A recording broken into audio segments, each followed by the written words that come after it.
I slam my penis in the car door. You slam your penis in the car door.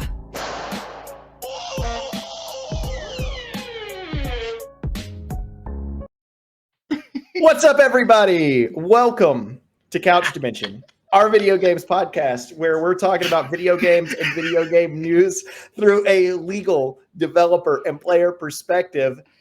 I'm TinyBigDude. I am joined today by Captain and Red.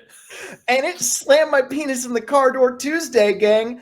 That's right. We took last week to have just some fun and talk about kind of some fun topics. And we were flabbergasted when between last week and this week, every game company has decided to slam their penis in a car door. And we're going to talk about it. But before we get to all the bad news we have, Captain, why don't you lead us off with something that's actually kind of light and fun? So, Nintendo, on their main account on Twitter, you know what? No, I'm not correcting myself. It's Twitter. Announced that the successor to the Nintendo Switch will be announced within this fiscal year, which means it's an announcement of an announcement. But as they point out, it's been 9 years since they announced the original Nintendo Switch, which makes me feel ancient. They're going to hold a Nintendo Direct in June about the software lineup for the current Switch. But they're saying there's not going to be a mention of the Switch's successor during that.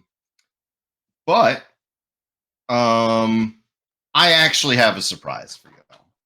See, I've been hiding it here in the cushions, but let me get this. I have the successor to the Switch right here. Oh, now, shit. You may see, it appears just to be an ordinary box. Uh-huh. But I would like to ask you, Salt, to put your hand within this box. What? Now, hold on. What's in the box? Just put your... It's not pain, is it? Because last time a Benny Gesserit motherfucker tricked me into this one. I live to regret it, friend. See. I see where you're coming from. You've confused this with the Gom Jabbar. This is the game Jabbar. Oh, okay. Well, yep. Here we go. Did they lose a lawsuit against Nintendo back in the 90s? Now, you might notice that Red is holding a needle to your throat. That's if you remove your hand from the box due to the sheer amount of fun you were having. But you can't pull your hand out until it's done. You're about to experience all of the possible fun you may have with the game Jabbar in 3, 2, 1. I must not have fun. Fun is the game killer.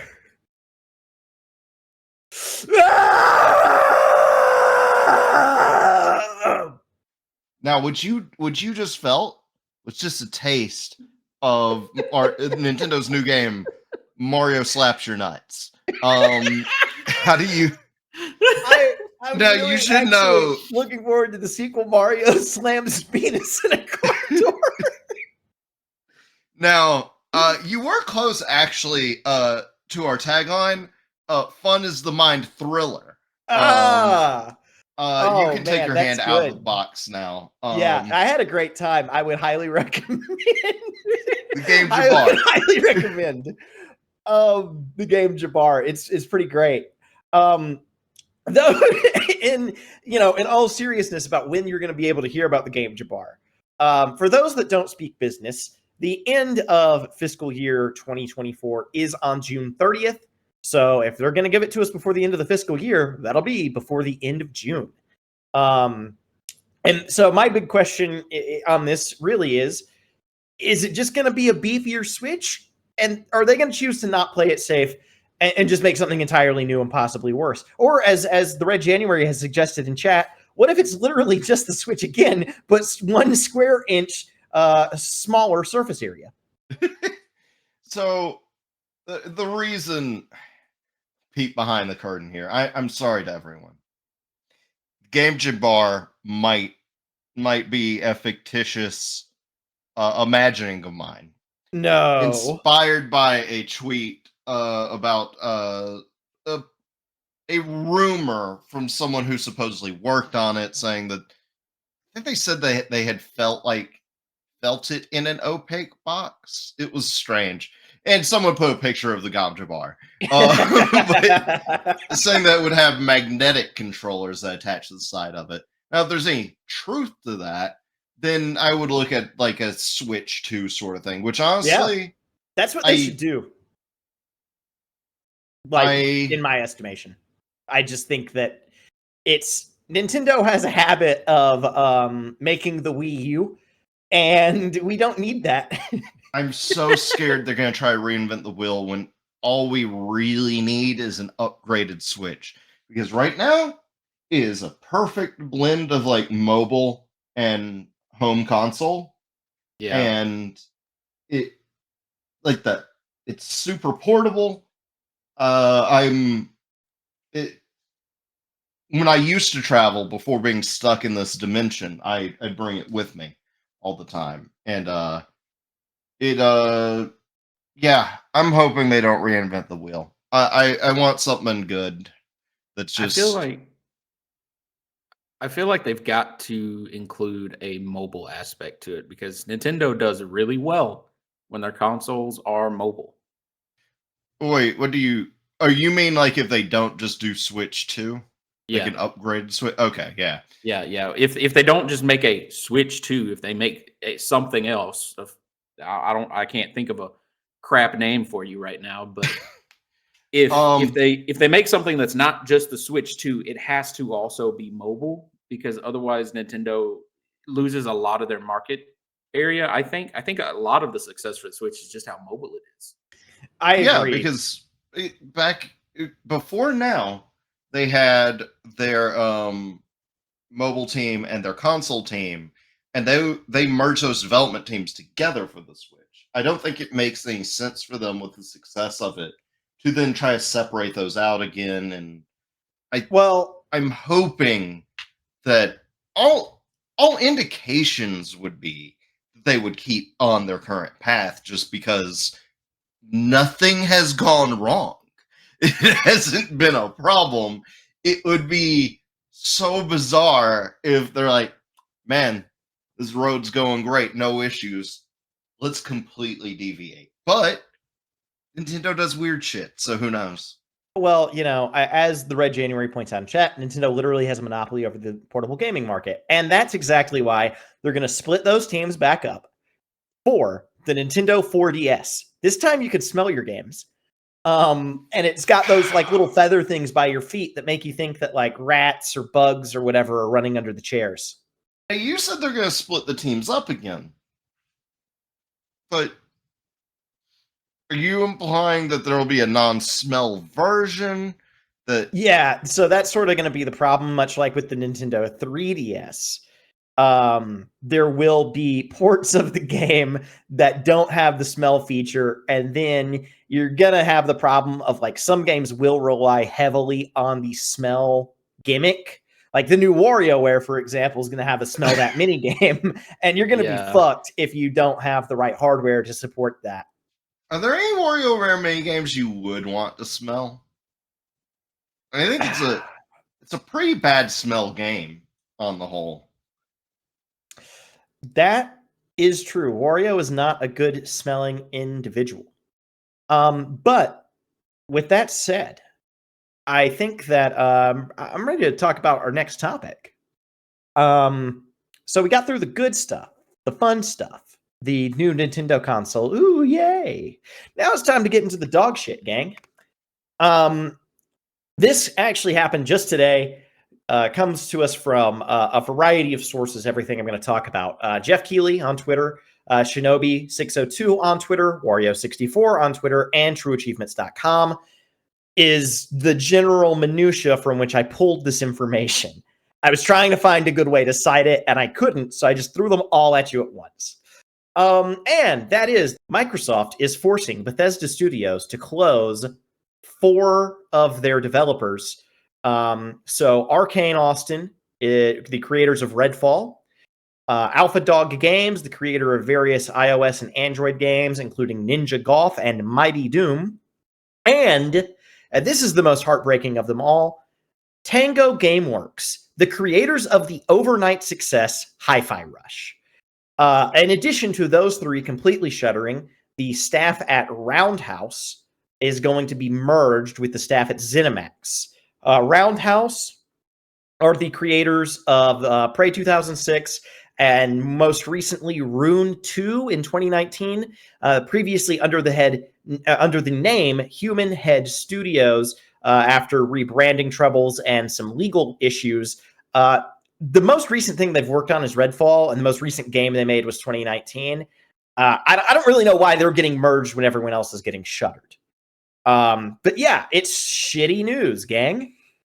Can I just say, put some respect on Arcane Austin, because you gave them Redfall, no mention of Prey, which hurt me a little bit. Well, the only reason I mention Redfall is because I want to make this distinction that this is not a meritocracy, because a lot of people looked at this decision and said, well, they made Redfall, of course they got closed, which normally I would agree with you, but they're right there alongside Tango Gameworks, and that just doesn't make any good goddamn sense. Hi-Fi Rush was incredibly successful. Red, I know you personally really loved it. And it just doesn't make a lot of good sense at all.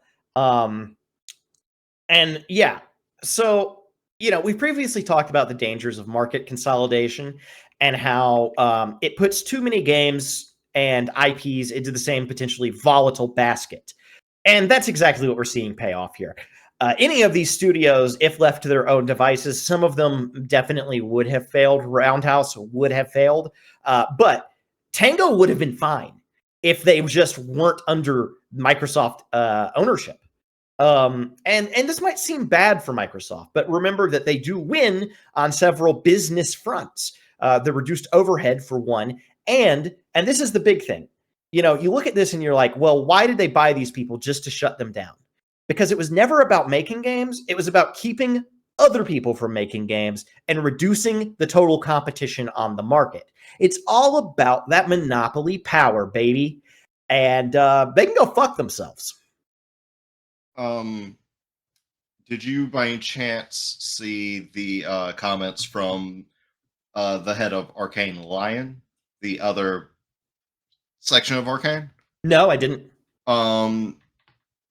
This is a little lengthy. He was talking about it on Twitter. But I suppose, let's see if I can cut it short a little. You know what? I'll just read it in full if that's all right. Permission to be human. To Wing Executive Ringless, friendly reminder that video games are an entertainment cultural industry. If your business as a corporation is to take care of your artists / entertainers and help them create value for you. Don't throw us into gold fever gambits. Don't use us as strawmen for miscalculations / blind spots. Don't make our work environments Darwinist jungles. You say we make you proud when we make a good game. Make us proud when times are tough. We know you can. We've seen it before. For now, great teams are sunsetting before our eyes again, and it's a fucking gut stab. Lion is safe, but please be tactful and discerning about all this, and respect affected folks. Fuck yeah. Respected folks' voice, and leave it room to be heard. It's their story to tell and their feelings to express. Hell yeah. I'm glad that they're, speaking some truth to power on that. That's awesome. Yeah. I thought it was a good thing to include there, because they're in a position to actually say something. Yeah. A little bit more. It makes me wonder, and I don't know this off the top of my head, how many of these studios were housed in America? Yeah, I think that might have something to do with it. I mean, definitely Arcane Austin. I am not sure about Tango and the others, but I wouldn't be surprised if that is the case. It's like every game company has a Montreal studio, and it's because Montreal pays you this like huge subsidy to open a game studio in Montreal. And America, I don't think Austin has that. So I do think that a lot of it is we're moving the labor around. We're going to close the studios in the places where, we actually have to pay people a living wage, and move them to where the labor is cheaper. But here's the thing. Even though these decisions might make a certain business sense, they're morally bankrupt and they have a complete disregard for people's livelihoods, and the successes and failures being punished equally with no apparent reason given is going to kill morale at Microsoft. And for those reasons, I think it's safe to say Microsoft has slammed its penis in a car door. I slam my penis in the car door. You slam your penis in the car door. Jesus.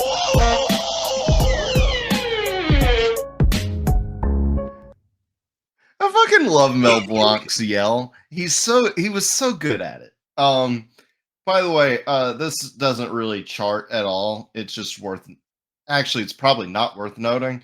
But the head of Xbox head of studios who sent to that email's name is Matt Booty.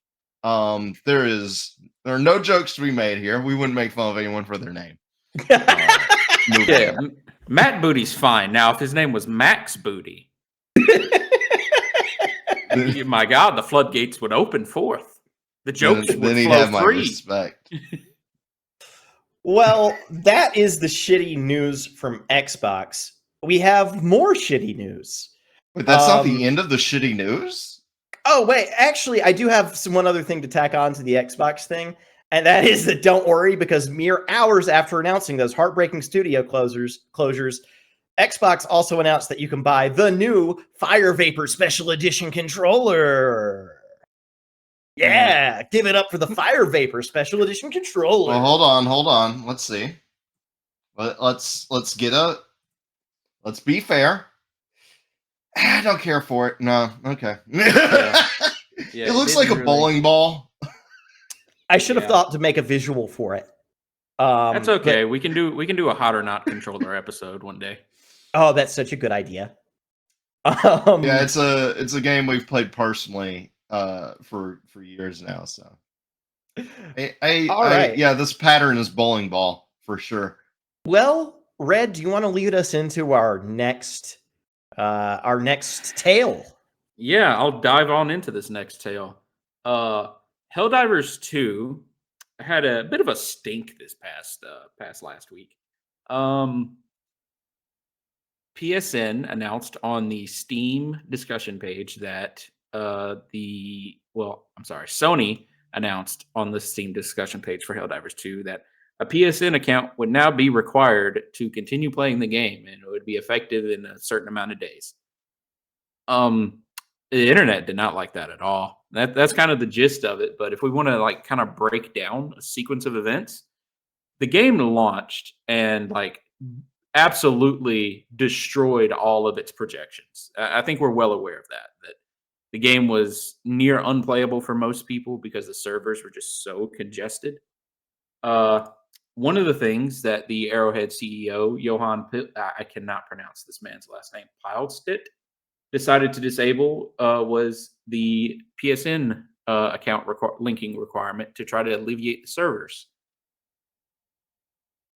And the issue there is that a lot of these people who purchased and were playing the game live in countries not officially supported by PSN for Sony.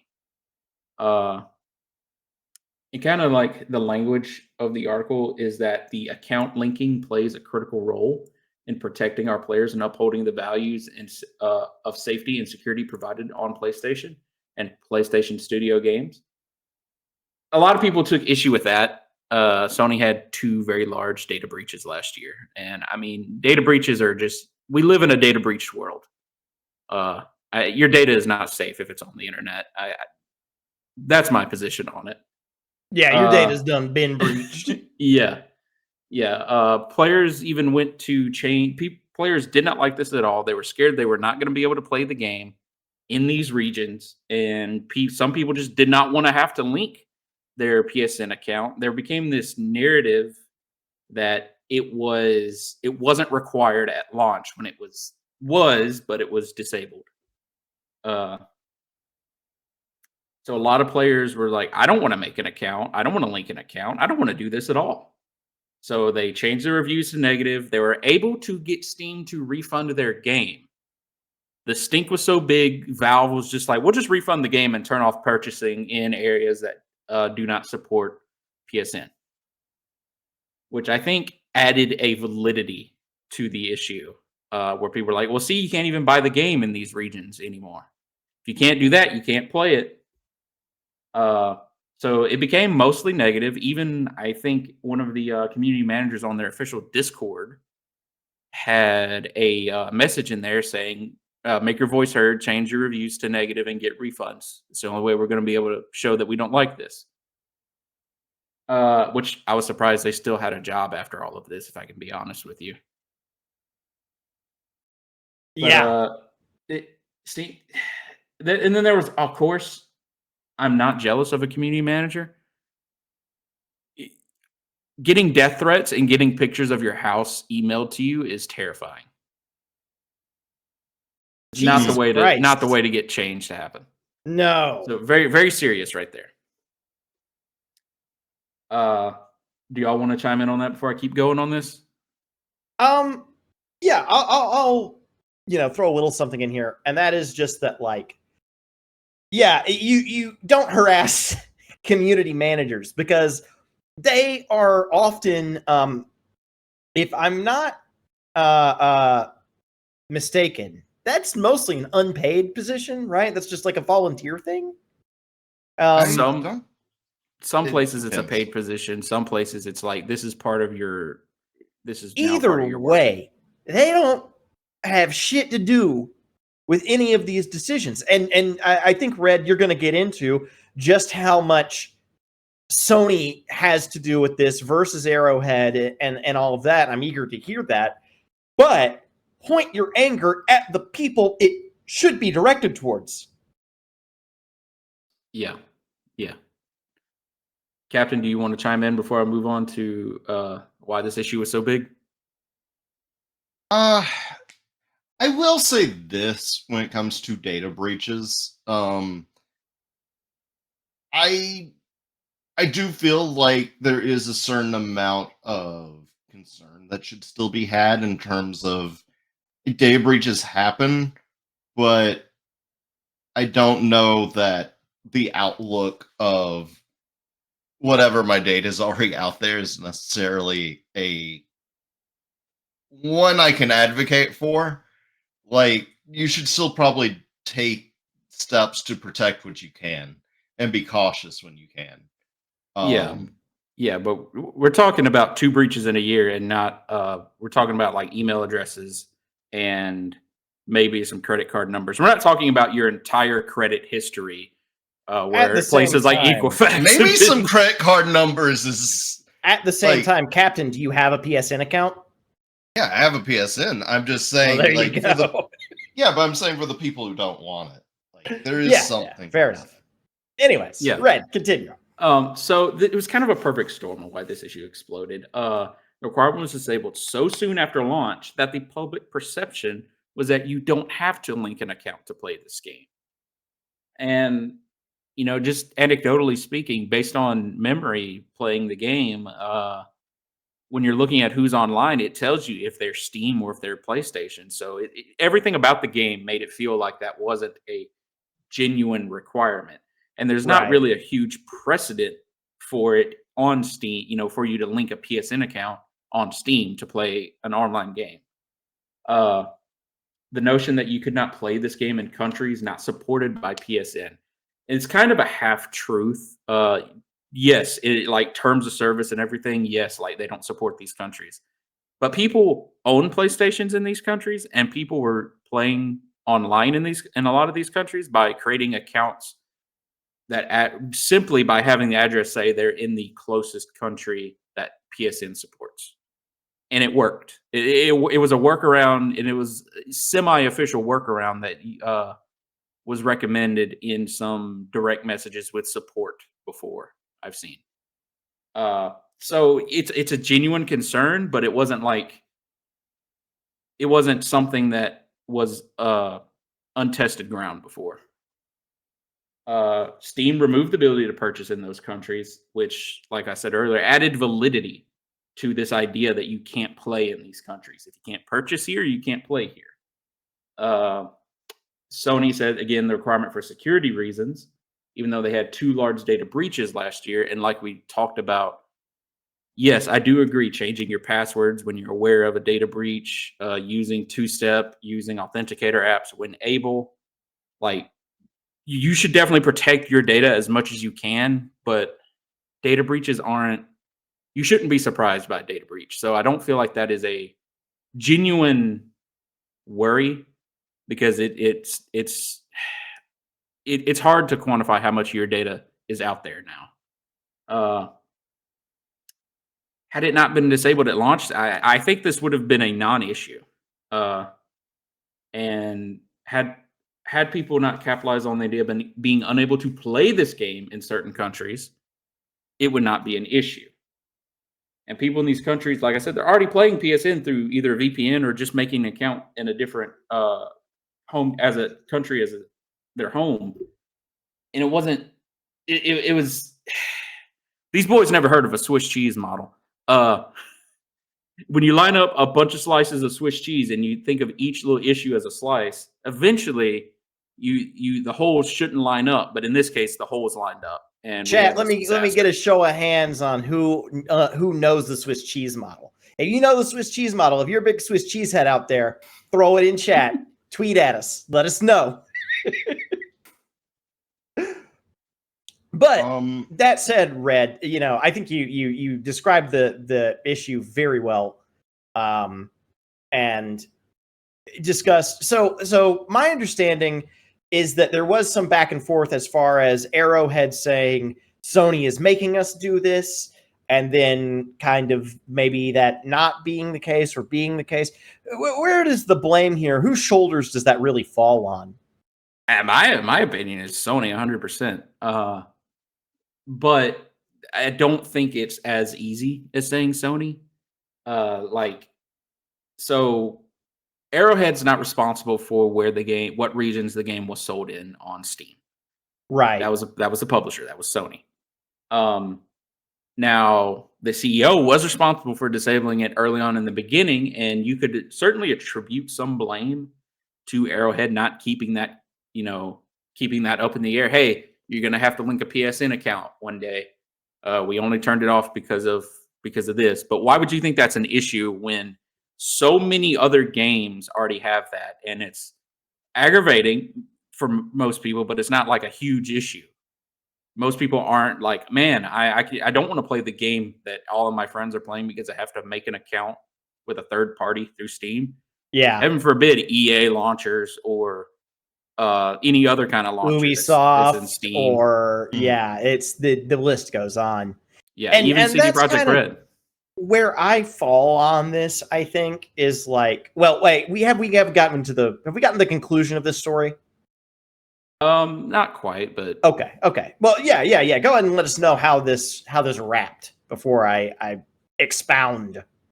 Yeah. So Sony, the players won, and Sony heard the outcry of 1 million reviews being turned negative, and they said this will not be a requirement for this game. Which a few people started looking ahead at what I think Michael Huey has already mentioned in chat. Ghost of Tsushima, the single player will not require you to create a PSN account or link a PSN account. The multiplayer on Steam will. Also, the PSN overlay on Steam will. And I doubt Sony ever lets anybody turn off linking on day one of a game anymore. Yeah, because that would be the very easiest thing. If that is the crux of the issue. If that hadn't have happened, none of this you wouldn't have as much fallout here. Absolutely agree. I suspect the biggest reason for all of this, other than just because look, I said the thing about protecting your data. That wasn't so much meant as a defense of this. I just the software developer in me has to be like, okay, let's let's be a little careful. All that said, I think a lot of arguments were disingenuous in this regard, and I think a lot of it just comes from it hits a little different when you already own a thing, you've been playing it for a while, and then you're told, hey, you need to make an account here to keep playing, rather than doing it at sign up or at the start. Especially because, like, hey, I made the account. What does it do? Don't worry about it. Like, you didn't. It doesn't add anything to your experience, and I think that probably hurts things too. Yeah, I absolutely agree with that. And that's where my kind of view on this is that it's cool that gamers want to fight, right? Like, I will agree. Like, there's some slightly shitty things going on here, and I am glad that Sony reversed course. At the same time, I think that the view here is a little myopic because this is one of the less harmful practices going on in video games today, right? Like, let's be real.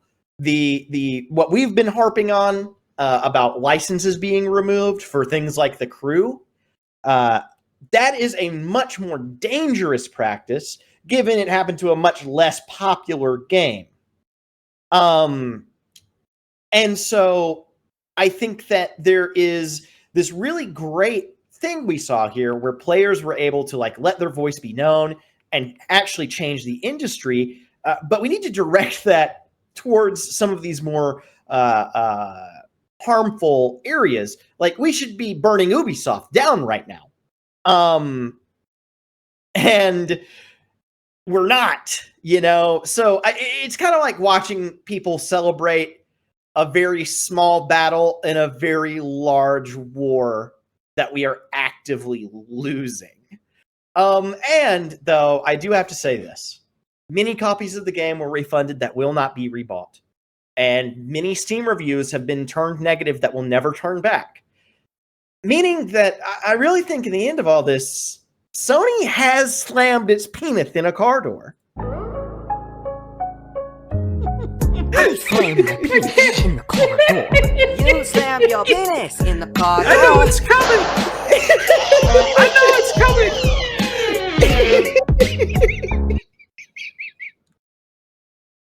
Also, I just want to say, I'm dying at my own joke. Sorry. oh no, I just wanted to say, when doing research for a story that's upcoming, it mentioned this one. It was an article from Forbes about how that controversy and another one coming up show that these studios need to listen to their audiences more. And I'm just gonna say, I don't think that this was a publisher thing largely. It's a wild thing to be like, how dare you not listen to your customers? Yeah, the They thing didn't is, really. That wasn't the studio's fault so much. yeah, the thing here in this case is that Sony owns the Helldivers IP. And in order for Arrowhead to make a Helldivers game, they have to publish it under Sony. Look, I'm a simple man. I see a dumb article, I give comment on it. Yeah. Yeah, I mean, the But, thing is that, like, the publisher is really not interfacing with the consumer at all. yeah. Like, they don't know and they don't care. Sony It makes was just smart a weird, business like, practice. for shame moment. It's Yeah. hold on. It may be worth noting before we leave this story. At time of research, I didn't see or hear anything about Steam/Valve re-enabling the purchase of Helldivers 2 in regions that it disabled due to this controversy. Ooh. Yeah, that's something to keep an eye on. Yeah. We might come back with an update on that next week because they really could have slammed their penis in the car door pretty hard there if they now are permanently banned from selling in those countries, because I can't imagine Steam was too happy about this whole thing. You know, given the Steam storefront can be kind of messy sometimes, but typically they don't like you fucking with their sales. But if you guys would like to move on, Captain has a short little happy story for us in the middle of all the horse shit. Okay, I wasn't sure if I was about to see if you wanted to rearrange, but let's do a short happy story because I realized I had a good segue. But Microsoft is releasing MS-DOS 4.0 as an open source software now, or it's going open source, and that's it wasn't like solely a game preservation move.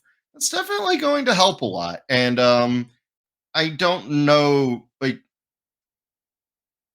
I couldn't find a whole lot of connective tissue necessarily between that and the efforts towards game preservation, but that they claim they want to do in the past. But it is like, it's a good move. It's a good move, and we celebrate the small victories here. That's going to keep some things alive.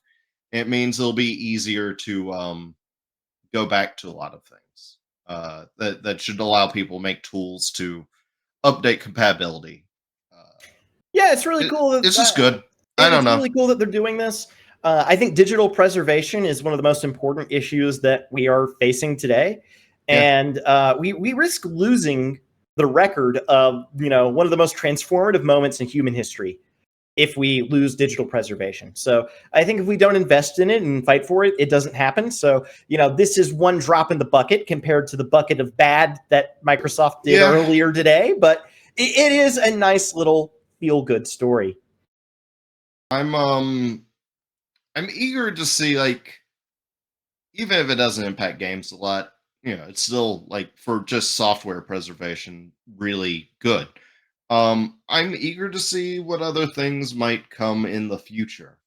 Looking for Windows 98 open source. I'm installing Vista right now. And that's 2 minutes. That's all the good news you're getting today. 2 minutes. We gave you 2 minutes of good news. So enjoy that. Hey. Switch wasn't bad either. Yeah, the Switch wasn't bad. You're right. That was like 10. Yeah, so you're getting like a combined 10% of the show, maybe. I can't do math. We made a meal out of it. It's fine. Yeah. A snack anyway. On the side of all this dog shit, which let's get back to. Because I want to talk about Riot Games bricking people's PCs. I'm not the developer here. Captain, you might want to elaborate for our audience on some of these issues. But I'm going to try to sum this up as best I can.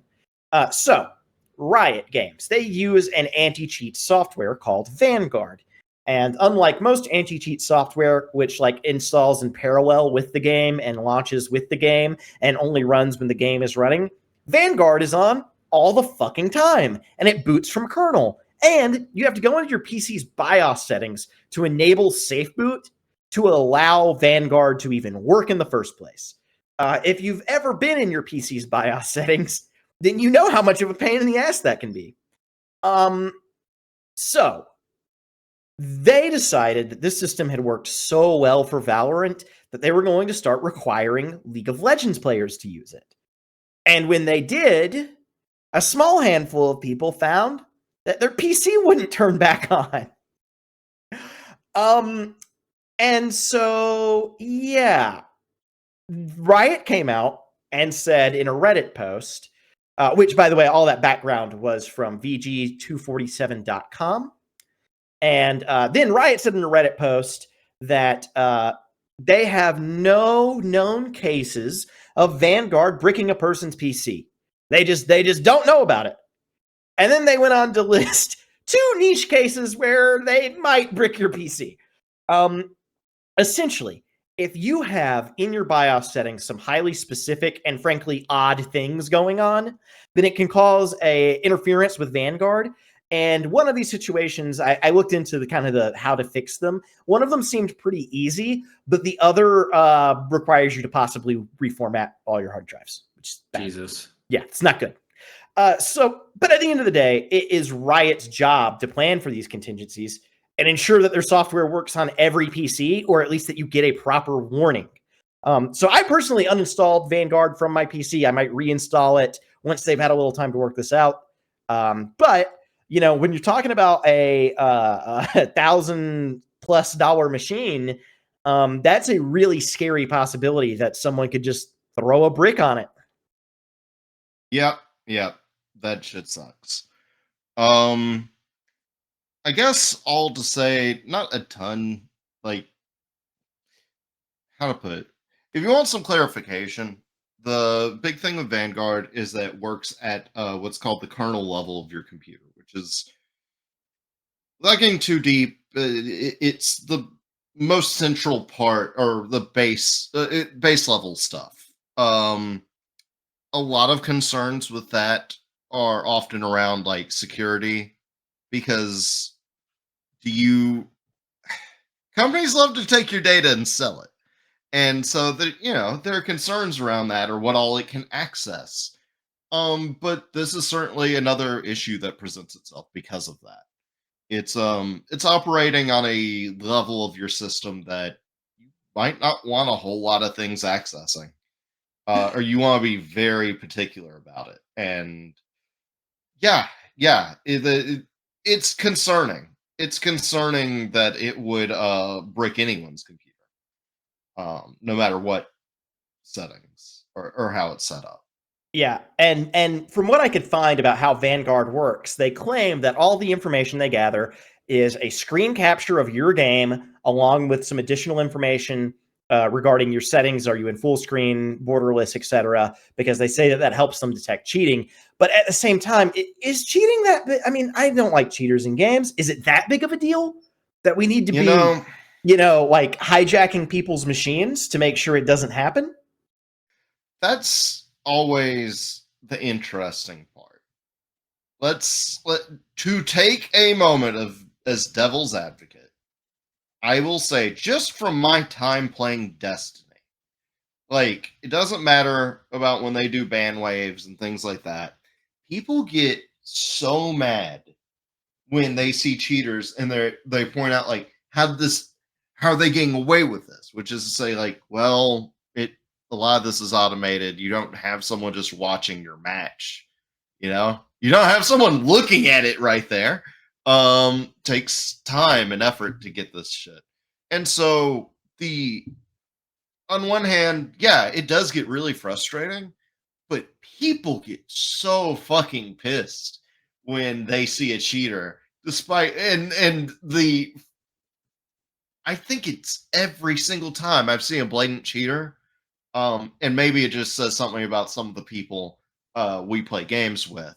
They will always say, how do they get away with that? How is that possibly okay? How could they ever do this? And it's like, well, there You're are doing reasons. an impression of a friend that no one knows. I mean, some of That wasn't an impression. I was just saying. It was kind of. You kind of put the accent on a little bit. We might have him on the show sometime. You guys will talk. Purely hypothetical. Purely hypothetical, Look, friend. It's not so much it doesn't matter if they know him or not. It's to say, I bet a lot of people know one of those guys. Yeah. Well, and oh, I'm sorry, Red. Well, to take up defense of that guy, if I had something at kernel level anti-cheat, I would hope it would stop cheating. True. Well, this is speaking towards something that isn't using kernel level anti-cheat. Kernel anti-cheat is kind of like the broken window policy of gaming in a much less serious way, where it's like the authorities promise you, like, hey, let us surveil you and we'll stop petty crime. And everyone's like, I hate petty crime. I agree to be surveilled. And, that's like bad. Yeah, typically. Yeah. But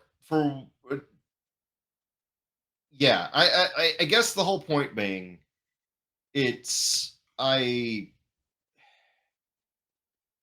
people get so furious, and I get it. It feels like something super unfair is happening when someone cheats in a game and is ruining an experience. And depending on the game, like, that can get really, really maddening. But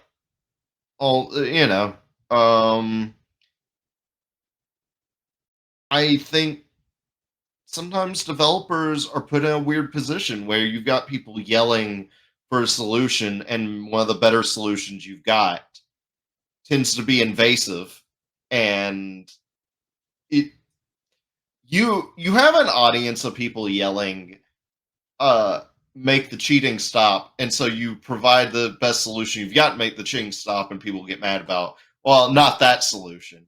It's not to say they shouldn't try to find something better, but I can see, like, you're in a rough position Michael For Cuba's whatever comment in that's chat's killing me. But to wrap this discussion up, in addition to the small number of PCs that were bricked, it seemed that a lot of other players playing League of Legends were also having bad experiences with instability, crashes, and weird hardware quirks, which makes the bad experience of playing League of Legends even worse. And overall, I think because of this, you guys know what I think that they did, that Riot Games did? Man, if I could I think they guess. slammed their Penith in the car door. Hell yeah, it's my shit, I right? slammed my penis in the car door. You slammed your penis in the car door. Now, Okay. This might not be my shit for an inside joke, but interesting. An inside joke. You're all in on it now. You wouldn't last a minute in the asylum where they raised me. Tumblr.com. Okay, T Swift.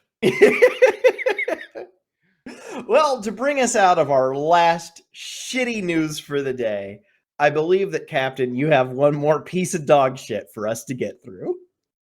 I do. So, I mentioned last week that Tarkov was fucking up, but we didn't get into the hard details as much. So, I wanted to kind of do a deeper dive on that. I think we briefly gave an overview of the fact that Tarkov had a standard pricing tier of $50, and a it's still an early access game, but like, let's say a founder style tier called the Edge of Darkness tier. That was $150. It promised all future DLC. And now they are introducing the Unheard Edition, which is $250 and includes a full PV version of the game, bigger pockets for players, and an equipable item that'll make AI characters less aggressive to players. And to be clear, I actually had a little bit of trouble disambiguating this. I saw someone refer to PV as player versus everyone, but PV conventionally means player versus enemy. All to say, it started to back first. The developer Battlestate said that it wasn't the PV mode wasn't DLC, but after enough outcry, has backed down, saying that the Edge of Darkness owners will get access to the mode, but in waves due to limited server capacity. Now, my sources for this are IGN and PC Gamer, and they kind of take different perspectives that I thought were interesting. I guess first I want to bring up their COO and studio head decided to. He's been trying to communicate with the community in ways that aren't entirely successful. He's saying that he's sorry, or he would like to say that he is very sorry that fans and the game community in general are experiencing these feelings, which you might notice is the traditional fake apology. Yeah, he did the whole passive voice and everything, man. Yeah, That's yeah. hilarious. I'm sorry you feel that, or they're pointing out in the IGN article that there was a comment about "I'm sorry you feel this way" doesn't equal to "I'm sorry I betrayed you." But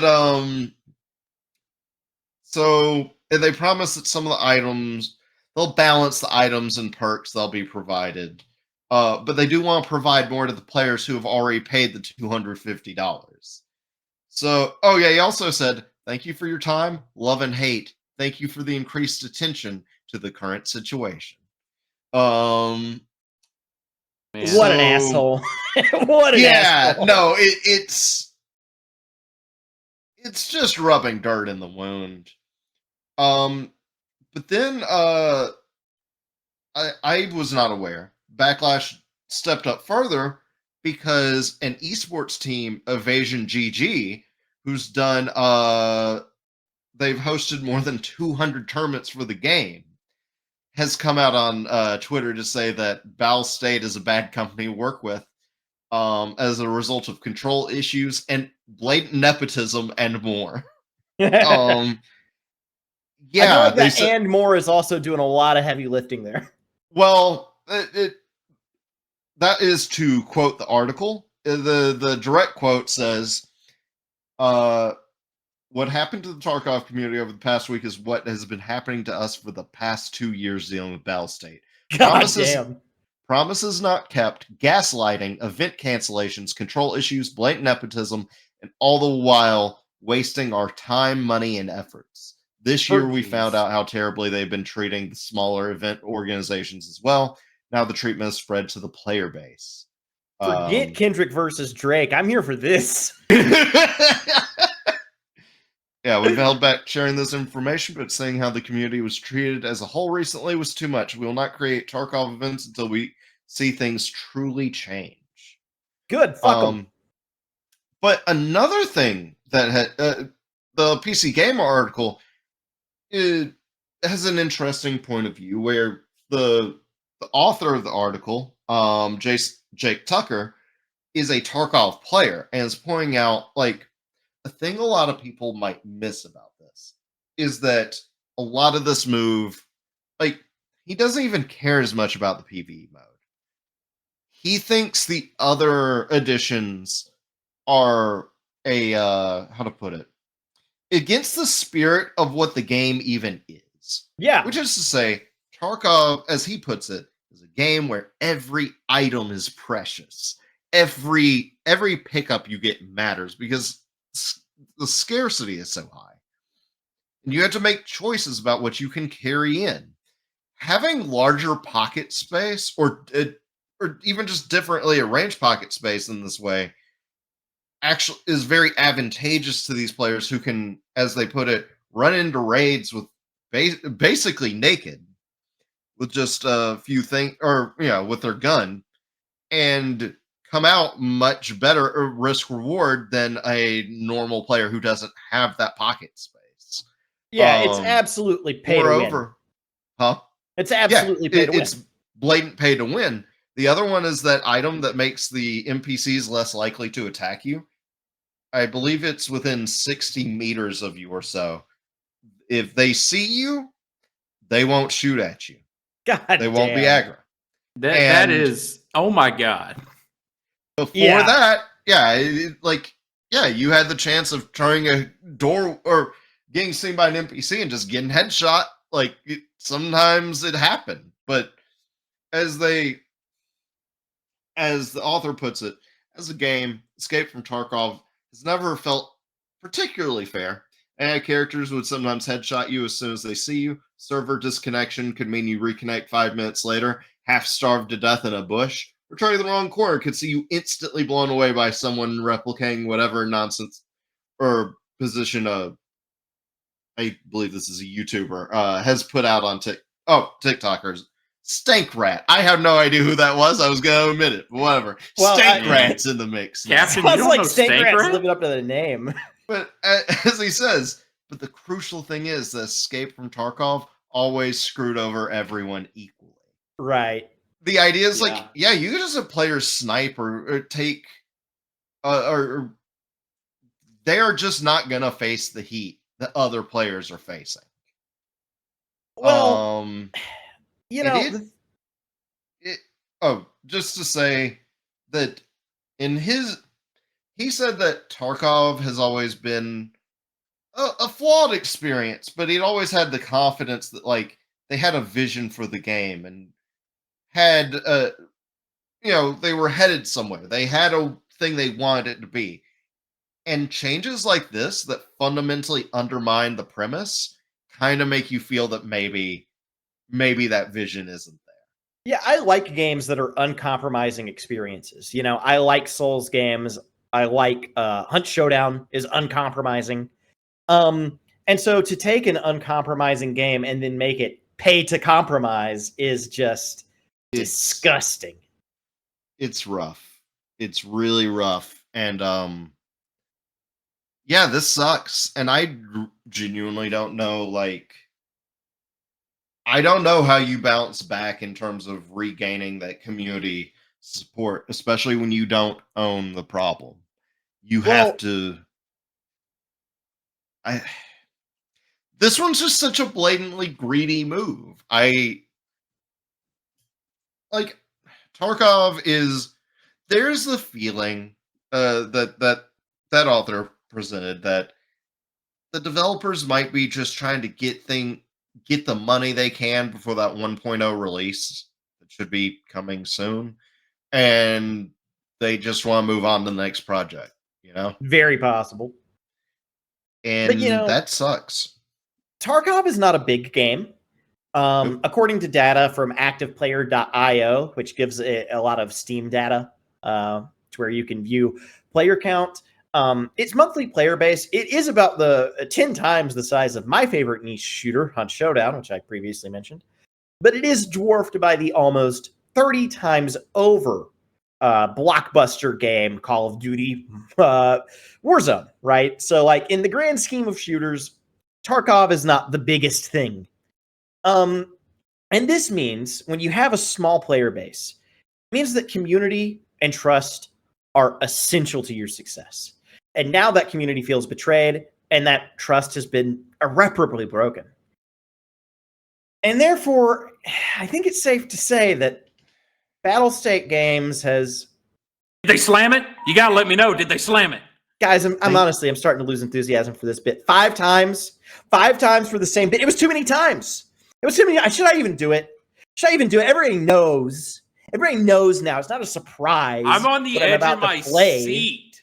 Did really, they slam it or not? You really I mean think that? they might have slammed it. You guys really mean that? You really think it's funny? You really think it's good? Because they slammed that penis in a car door. 3, 2, 1. I slam my penis in the car door. You slam your penis in the car door.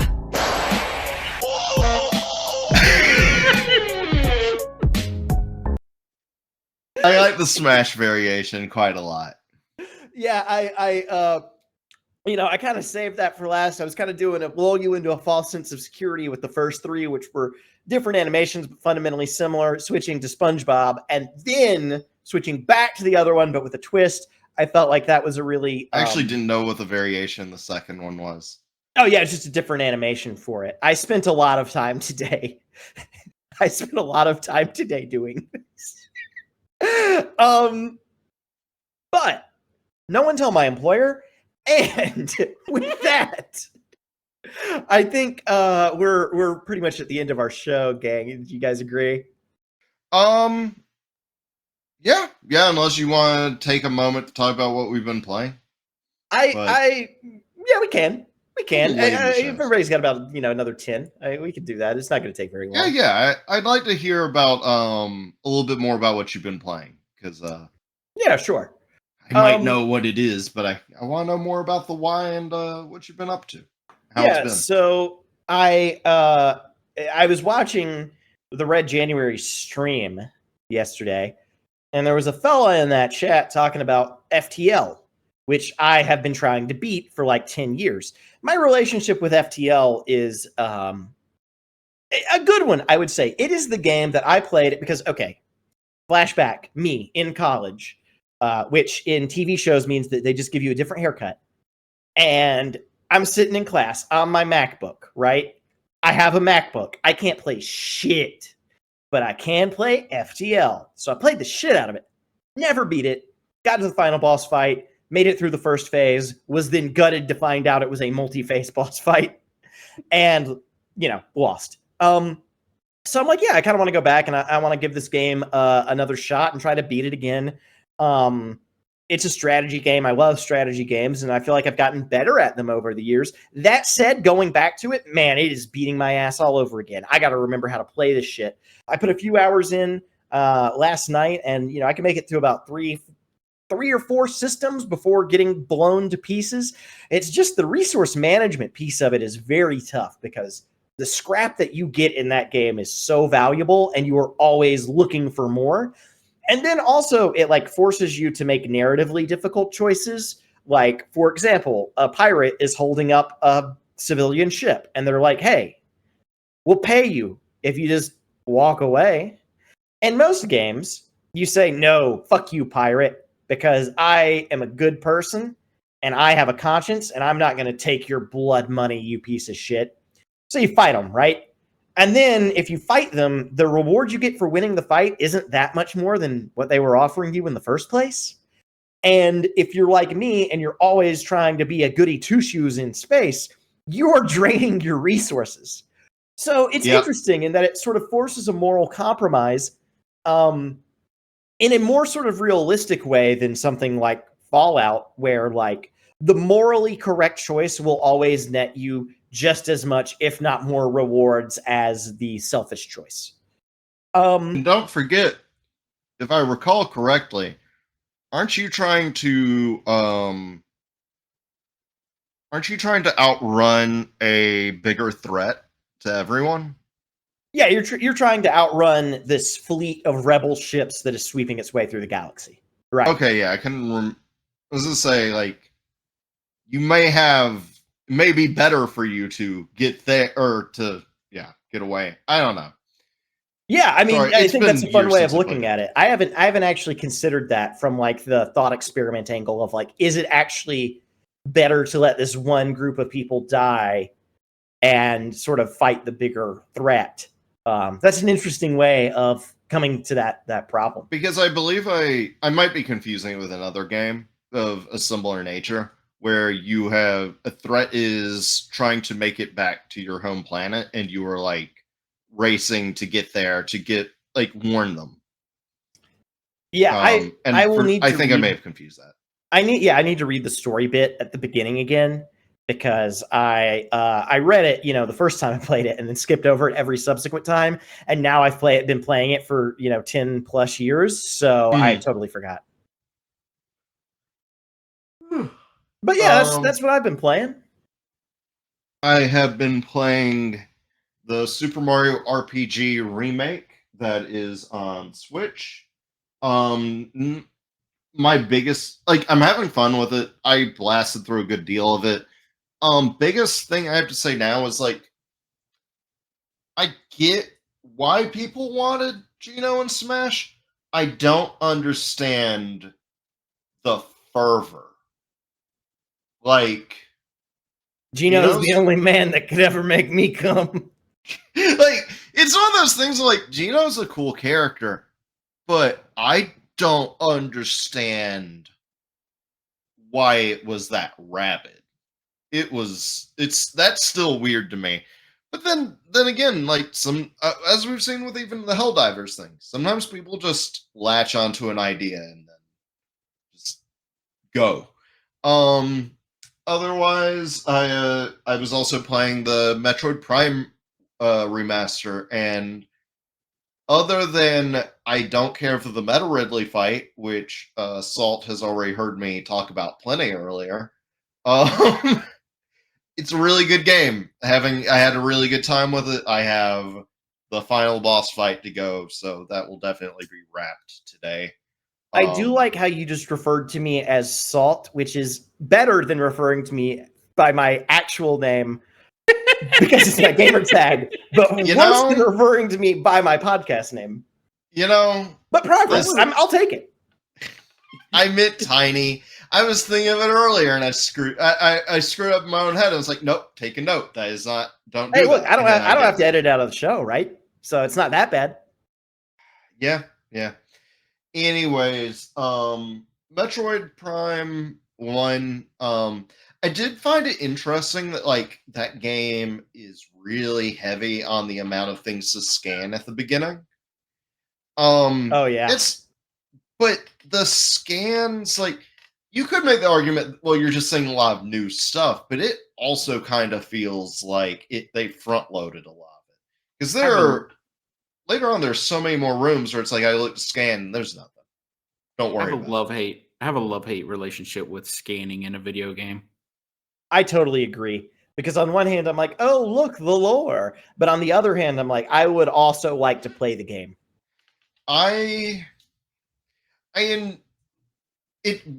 It's a nice way of like, hey, here's some details on this enemy and some tips on how to beat them. But at the same time, God, it like you can read all that lore later, except for when it's not lore. Or sorry, there are some details that basically, if it's a red scan, some of those go in your logbook. Yellow or orange scans, nope. And those sometimes can still have interesting information. So you can't save it all for later. It's all that said, it's kind of a relic of its era. Like they're still trying things out. They haven't gotten everything down yet. Some of the boss fights, the major boss fights in 1 have a tendency to be too long. Like the health bar is too long. You fight a big plant monster thing at one point, and they make you go 4 rounds with it in an ever increasing, like, yeah, the difficulty is raising in terms of some things you had to do for the speed with which you do them. But honestly, you kind of get the point of the fight early, and I don't know. At least could have been 3. Could have been 3 rounds. The classic 3 is better, but I don't know. Good game. Big hot take, but it's been nice revisiting it. It's been a while. I really look forward to presumably the Metroid Prime 2 and 3 remakes or remasters when they come along. But right now, I'm more eager for 2 than 3. Because 2 was, I think, the hardest of them. Yeah, 3 is really the cool. Spider-Man 3 of the Metroid Prime series, and I'm just saying that because there's a Venom sort of thing going on. Yeah. I will say this: Metroid Prime 3 does land better than Spider-Man. Well, Raimi's Spider-Man 3, because there are 2 Spider-Man 3s now. There's only one real one. But it does. I don't know if that's the weakest of them, though. Could be. I could see the argument. I think the Space Marine armor is goofy and dumb looking in 3 when you actually see some other humans. But yeah, Red, that's it for me. Want to talk just a little bit before we go? Yeah. I went on Game Pass and downloaded Outer Worlds. And in about an hour of playtime, I think I've had more fun playing it than I have any Fallout game. And fellas, I think I like a color palette. Yeah, I 100% agree with that statement. I think we found the common ground. The Fallout feud can end in us all agreeing that Outer Worlds is better. Okay. We talked about it pre-show, and I like Outer Worlds. I wasn't necessarily looking to fight over it, but I don't know if I like it more than Fallout. Captain, you need to know. You're not on Twitter, but you're getting your ass beat on Twitter. Yeah, people don't like Fallout. I didn't expect it, but the reviews are in, and unfortunately, we are the minority of people that respond on Twitter. Well, let me tell you this then. Because I will say, I earlier today just saw a shit ton of Twitter comments and just block. Not on our own stuff.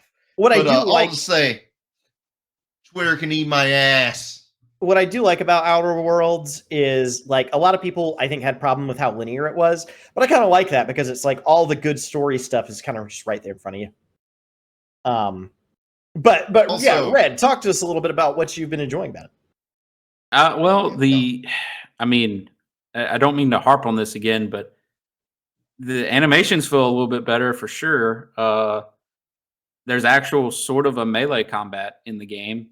It's basic. The system is basically, Fallout-ish, the way they do their stats and perks and everything, but it feels better to play, and I can't give you I can't put that into data for you right now. That's fair. And like you said, I think space is just cooler than Wasteland. Look, I'll give you Space is cooler than Wasteland, but okay, earlier point. Color palette, Fallout 4's got a great color palette. Now, New Vegas and 3, it's a little bit more muted and has weird filters. But 4 looks fantastic. However, last week I said this man never picked up a Ripper. And this man absolutely proved it. Because no. Did you try the melee combat in Fallout? Because I don't think you did. There's a lot of melee combat. It's not the most sophisticated, but there's a shit ton of melee weapons. It's great. It's fun. There's only one problem with a Ripper. I barely know her. I know. Ow!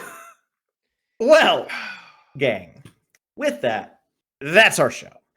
Thanks for listening, everybody. Captain, where can our newly found just throngs of fans that all flocked to this episode because I named it Thlammed my Penith find us? That's an excellent question. No. Okay. One day I'll quit doing that bit. No, you can find us on Don't worry, YouTube. I did the same bit 5 times in one episode. You're allowed. You can find us on YouTube at TinyBigDude, as well as on podcast platforms Spotify, Apple, and Amazon by searching Couch Dimension. You can also find us on Twitch every Tuesday at 5:15 p.m. Central Standard Time, because we are trapped here by a wizard. Oh, you guys thought I had one for the outro too, didn't you? No, the show's just over now.